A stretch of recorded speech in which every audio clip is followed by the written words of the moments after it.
Welcome back guys, if you haven't watched the other parts go watch them, they are in my channel. Moving to the story, Yeon-myeong is shocked that Mirio's sister is dying, but she shouldn't have come here and instead gone to a doctor first.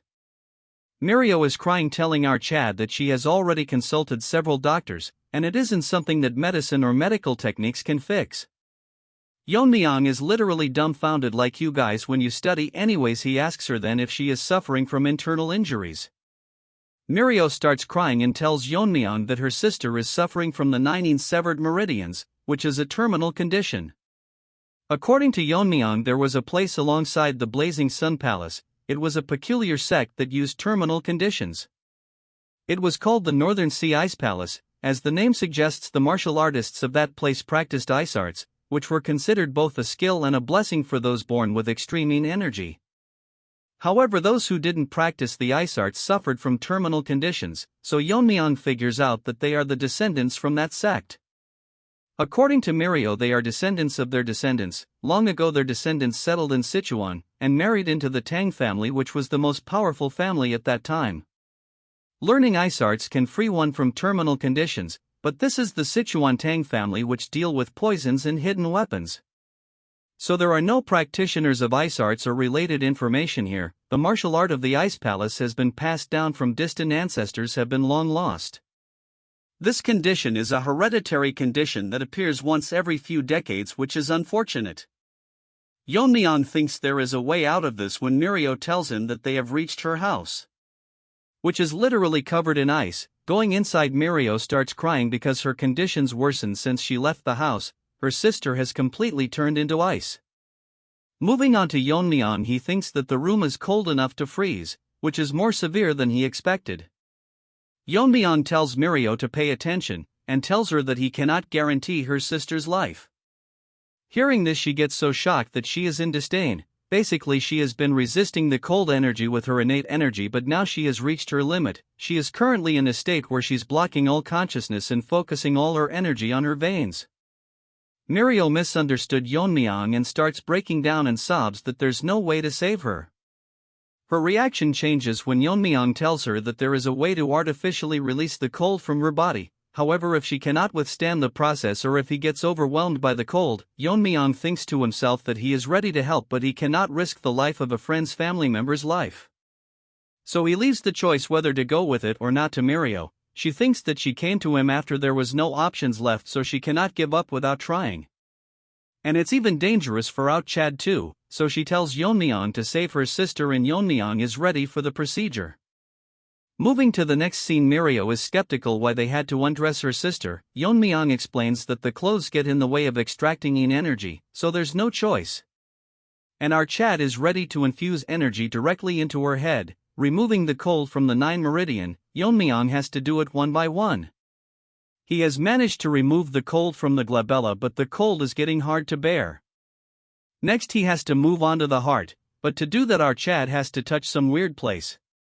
But instead of overthinking it, he proceeds to extract the cold from the heart, but all of a sudden the intensity of the cold has increased so much that it is getting impossible for our Chad to hold it in, but the intensity doesn't decrease at all. Even the surrounding of their house has turned into a cheap version of Everest, while now that's an over-exaggeration. Mirio is scared because half of our Chad's body has turned into ice. Damn, this looks similar to the nanomachine arc. Yeon-myeong managed to extract the meridians, form the 6 meridians in the upper body, but now the cold has exceeded what Yeon-myeong's body can handle. If he does continue, he will freeze himself to death first. Thinking what to do, Yeon-myeong thinks to himself that it would be easier if it were poison. Then he remembers that Ijin's grandfather from the Medicine King Hall mentioned to him that the reason for the poison in spirit pill was because medicine and poison essentially one, and it becomes poisonous when the concentration or quantity exceeds what the human body can handle. Even the yang energy in the body turns into poison once it exceeds the body's limit. Then this excessively strong cold energy that can freeze the bone can be considered a poison. So Yeon-myeong uses the poison purification art, and his body starts reacting to it. As a lot of cold energy has been extracted, it's going to start resisting fiercely. As long as the cold energy is recognized as poison, it will be devoured by his body. And as his start overwhelming the cold, now acting as a poison, the poison gets devoured. Moving on to our ice beauty, she is opening her eyes because the cold inside her body is dissipating. she wakes up to see Yeon-myeong hand on her stomach and gets embarrassed. All of a sudden she notices that a girl is sobbing. It's Mirio. She sees her and both of them starts crying. This is it for this chapter. Comment down what manhwa that you want me to recap next. The story starts with our Chad protagonist Chun Ha-jin, who is an assassin for the righteous Heavenly Alliance. That's when a third-rate Kratos with his puppies bark about how he is ignorant after only killing a few of them. As he gets surrounded by the Murem Login type puppies, our Chad uses his sword and literally slices them like butter. As they attack Ha-jin, all that's on his mind is freedom that he has found after 30 years, so even if he has to kill them he will gain his freedom as he slashes them one after another. The small fries all attack together but Ha-jin disappears, the drip he shows as he stands on top of their swords. Using it as a base he pushes himself upwards. One of the puppies tell another that our Chad is one of the top 10 strongest martial masters and the world's strongest assassin. Using the gravitational force he crashes into the ground, creating an impact strong enough to kill most of them. After fighting so many of them, our Chad is tired, and seeing him getting tired, a horde of dogs rush towards our boy. Ha-jin fought so many of them that his blade has become dull. Because of fighting so much he has gone berserk, creating an extremely strong attack. The sun has already set and we get to know that although Ha-jin was the strongest assassin in the world, he was nothing but a hunting dog of the righteous Heavenly Alliance leader. All he is a soulless murderer that killed as ordered, and he knows nothing about life, and even after death till eternity his life will be filled with death. Ha-jin is extremely hurt as got hit by an arrows. As his body starts giving up he thinks that he is almost free.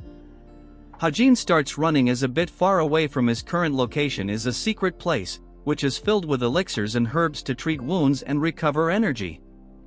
After running non-stop Ha-jin falls to the ground because he is going crazy out of hunger.